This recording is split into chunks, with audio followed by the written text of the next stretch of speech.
జీవవాక్యము అనుదినము నడిపించు జీవవాక్యము, బాధలలో బ్రతికించు జీవవాక్యము, చీకటిలో వెలిగించు జీవవాక్యము, ఆపదలో ఆదరించు జీవవాక్యం, ఆపదలో ఆదరించు జీవవాక్యము, జీవవాక్యము, జీవవాక్యము, జీవవాక్యము, జీవవాక్యం. క్రీస్తునందు ప్రేమైన దేవుని బిడ్డలారా, ఈ దినము ప్రభువును రక్షకుడైన యేసుక్రీస్తు నామములో మీ అందరికీ హృదయపూర్వక వందనాలు. ఈ దినము అక్టోబర్ 29వ తేదీ. లేఖన భాగము తిమోతికి రాసిన 2వ పత్రిక 3వ అధ్యాయములో నుండి దేవుని యొక్క వాగ్దానము 14వ వచనము, విశ్వాసము ద్వారా క్రీస్తునందు రక్షణార్థమైన జ్ఞానము కలిగించు శక్తిగల పరిశుద్ధ లేఖనములను దేవుడు మనకు అనుగ్రహించును. అవునండి, పరిశుద్ధాత్మ దేవుడు మన చేతులున్న గ్రంథాన్ని మానవాళ్ళందరికీ అందించాడు. అవి పరిశుద్ధమైన లేఖనాలు.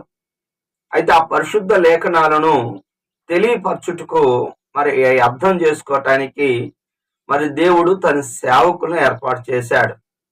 కందాకే క్రింద ఉన్న నపుంసకుడైన ఇథియోపదేశానికి, కందాకే కింద ఉన్న ధనాగారం అంతటి మీద అధికారైన నపుంసకుడు మరి యెరూషలేమునకు వచ్చి దేవుణ్ణి ఆరాధించటానికి వచ్చి తిరిగి వెళ్తున్నప్పుడు యెషయా గ్రంథాన్ని చదువుతున్నాడు. అయితే అది అతడు గ్రహించలేకపోతున్నాడు. అటువంటి సమయంలో పరిశుద్ధాత్మ దేవుడే, నువ్వు గాజా మార్గములో పలానా చోట అరణ్యములో మరి రథము దగ్గరికి పరిగెత్తుము అని చెప్పినప్పుడు మరి రథం దగ్గరికి పరిగెత్తి, నువ్వు చదువుతుంది గ్రహించుతున్నావంటే ఎవరైనా నాకు దారి చూపించకపోతే నేను ఎలాగ గ్రహించుకుంటాను అని చెప్పి మరి లేఖనానుసారంగా మరి ఫిలిప్పు గారు యేసు గురించి తెలియజేశాడు. పరిశుద్ధ లేఖనాలన్నీ కూడా యేసును గురించి తెలియజేస్తాయి. గలతి 4:4లో కాలము పరిపూర్ణమైనప్పుడు క్రీస్తు లోకానికి వచ్చాడు అనే మాట నమ్మదగినది. అవునండి, ఈ లోకానికి యేసు ప్రభువారు వస్తాడని, మానవాళ్ళని రక్షించటానికి ఆయన శిలువలో మరణించి తిరిగి లేచాడని ఆ వాక్యము నమ్మదగినది. అవును, అది నమ్మాలి. మొదటిగా మనం అదే మానవుని రక్షిస్తుంది. యేసు ప్రభు గురించి చెప్పటాన్నే సువార్త అంటారు. రోమీయులు రాసిన పత్రిక 1వ అధ్యాయం 16వ వచనములో సువార్తను నమ్మిన వారికి అది రక్షణకు శక్తి. మరి కొంతమందికి సిలువను గుర్చిన వార్త నశించే వారికి వెరితనం, రక్షించబడుతున్న వారికి దేవుని యొక్క శక్తి. అవును, సువార్త ద్వారా, పరిశుద్ధ లేఖనాల ద్వారా నువ్వు రక్షించబడతావు. ఈ దినమే ఒకవేళ రక్షణ పొందకపోతే యేసు ప్రభుని సొంత రక్షకుడిగా అంగీకరించు. అందుకే పరిశుద్ధ గ్రంథం నీకు అప్పజెప్పబడినది. లేఖనాలను దేవుని గుర్చిన వాక్యము మీకు అందించబడుతున్నది. ఆయనను నమ్మమని, ఆయన ద్వారా రక్షించబడవాలని దేవుని యొక్క ఆశ. ఒప్పుకోవలసిన పాపాన్ని చూస్తే ఈ అంత్య దినాల్లో అనేక మంది ప్రజలు పలు రకాలమైన మరి అక్కడ దాదాపు 18 రకాల మనుషులు ఉన్నారు. అహంకారులు ఉన్నారు, అలాగనే గర్వంధులు ఉన్నారు, అలాగనే మరి ధనాపేక్ష కలిగిన వాళ్ళు ఉన్నారు, బింకములు ఆడే వాళ్ళు ఉన్నారు, అబద్ధాలు ఆడే వాళ్ళు ఉన్నారు, తల్లిదండ్రులకు అవిధేయులుగా అయిన వారు ఉన్నారు. లోకంలో చాలా రకాలు ఉన్నారు. అన్నిటికంటే ప్రాముఖ్యమైనది దేవుని కంటే కూడా సుఖాన్ని ఎక్కువగా ప్రేమించే వాళ్ళు, ఒక్కనాటి సుఖమే చాలు అనుకునే వాళ్ళు ఉన్నారు. యేసేవు ఒక్కనాటి సుఖము కొరకు, ఒక్కనాటి భోజనము కొరకు, గమనించండి, మరి ఒక్కనాటి భోజనం కొరకే, ఒక్క పూట కూటు కొరకే తన జ్యేష్ఠత్వని హక్కుని అమ్మేసుకున్న యేషో వంటి భ్రష్టుడు. అవును, భ్రష్టత్వంలో ఉండవద్దు. దయచేసి దేవుని మనం మొదటిగా ప్రేమించాలి. సుఖాన్ని ప్రేమించే వాళ్ళు ఉన్నారు. దేవుడు ప్రతి ఒక్కరికి మరి దేవుడు సమయాన్ని ఇస్తాడు, ఆయుష్ని ఇస్తాడు. అయితే దానిని ప్రభు దగ్గరికి ప్రభు దగ్గరికి రావటానికి దేవుడు ఇస్తాడు. లోకా సువార్త 16వ అధ్యాయంలో 25వ వచనంలో ధనవంతుడు పాతాళంలో మరి కేకలు వేయటానికి కారణము అతడు చేసిన పాపం ఏమిటి అంటే, మరి ఏమిటి అని అక్కడ రాయబడిందంటే, భూమి మీద జీవితం అనేది శాశ్వతం అనుకొని మరి దేవుడిచ్చిన యొక్క మరి పంటను లేకపోతే తన ఆస్తిని సుఖభోగమునందు అనుదినము సుఖపడుతూ అంటే ఆయనకి ఇష్టం వచ్చినట్టుగా, నీకు ఇష్టం వచ్చినట్టుగా నువ్వు జీవించితివి. ఇక్కడ నువ్వు యాతన పొందుతున్నావు. లాజర్ అయితే అక్కడ యాతన అంటే అక్కడ బహుగా కష్టపడ్డాడు.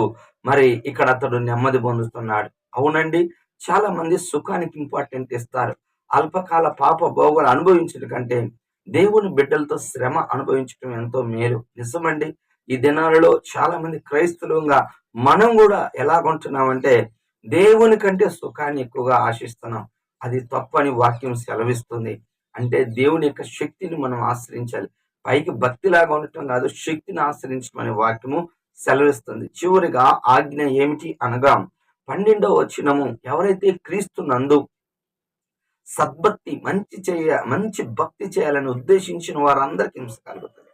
చివరికి శిష్యులు కూడా యేసు ప్రభు దగ్గరికి వచ్చినప్పుడు మరి మేము సమస్తమును విడిచిపెట్టామని మార్కు సువార్త 10వ అధ్యాయంలో మరి 30వ వచనంలో పేతురు అడిగినప్పుడు, మరి ఈ లోకంలో మీకు అనేకమైన హింసలు వస్తాయి, అనేకమైన శ్రమలు వస్తాయి. వాటితో పాటి హింసలతో పాటి పరలోకములో అత్యధికమైన బహుమానము, హింసలతో పాటు భూలోకములో మీకు మరి 100 ఫలం ఉంటది. అవును, మొదటిగా కష్టంగా ఉండొచ్చు, కొంతమందికి ముందు మరి సంతోషంగా ఉంటారు యోబులాగా, తర్వాత శ్రమ అనుభవిస్తారు, తర్వాత రెట్టింపు ప్రతిఫలాన్ని పొందుకుంటారు.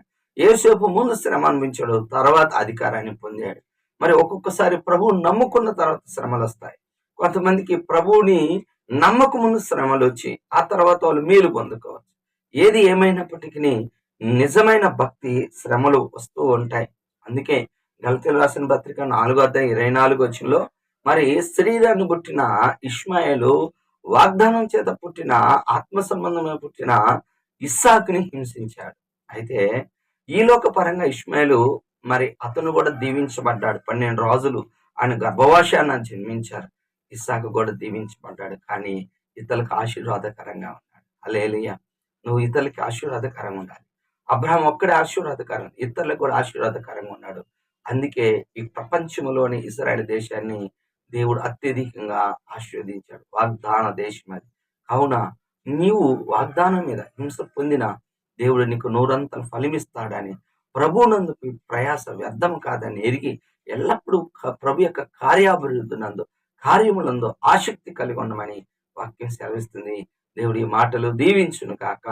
ఆమేన్. ప్రార్థన చేసుకుందాం. ప్రేమ కలిగిన తండ్రి యేసయ్యా, నీకే స్తుతి స్తోత్రాలు నాయన. ఈ దినము నాయన నువ్వు ఇచ్చిన ఈ యొక్క వాగ్దానం నాయన నీకు వందనములు స్తోత్రాలు అయ్యా. ఈ యొక్క వాక్యము రక్షిస్తుంది, శక్తి కలిగిన వాక్యం, పరిశుద్ధమైన లేఖనాలు ప్రభా, నీకు వందనాలు స్తోత్రాలు.